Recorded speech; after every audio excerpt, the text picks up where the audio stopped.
Hi, it's Kirby here from Richard Adams Homes. How you going? Today I want to have a quick chat to you about finance. I've got Andrew here. Andrew is a home loan specialist. How you going, mate? Kirby. Good, how are you? Good. Hey, everyone, well, generally when I see people and they haven't built before, they're a bit worried about getting finance and talking to a bank. Don't be afraid. They're there to help you, okay? You should go and see them, find out your position, whether you can get a loan, whether you can't get a loan, that type of thing. Don't be afraid of them. It's like buying a car nowadays, talking to a bank.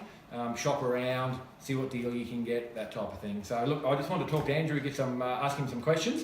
Mate, so if they are going to go for a home loan and to get finance, what questions should they ask? Yeah, so they want to obviously make sure that they got some sort of savings or rental history to be able to offset that sort of thing. To be able to be in a position where they can actually afford it. So something that they definitely want to ask is, can I afford this? What the repayment's going to be? Being general like that to make sure that they know that they can actually afford it. Yeah. So all banks have boxes to tick.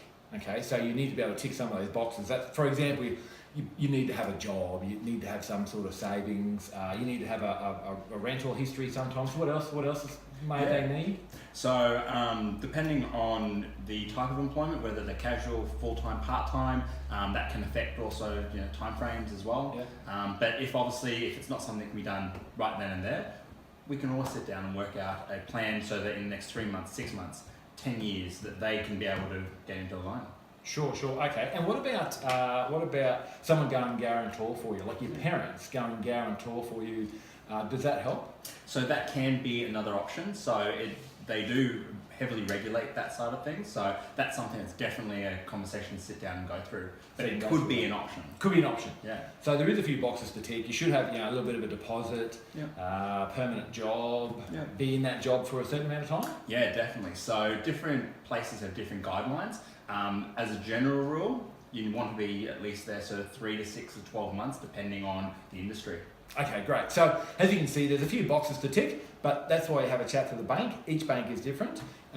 If you can't get the finance for some reason, ask them why. They may say, okay, well, you just need to be in your job for another 6 months and then come back and see us. So you need to find out why. That way you can achieve that to then get your finance. Other questions I think you should ask would be, what's it going to cost them? Yeah. So to sit down with, for example, myself, doesn't cost you anything. So more than happy to have 1 to 10 appointments to sort of go through and sort of, answer the questions. Make sure you're comfortable with what you're doing, because I want to make sure that you're comfortable and know, have the information and be informed. And then they probably should know what their interest rate's going to be. Yeah, exactly. So, and repayments. Yes, so your repayments is obviously going to be based on your interest rate. Interest rates depend on product, whether it be variable, fixed, all that sort of stuff. So very much another thing that we sit down and go through to sort of explain your options.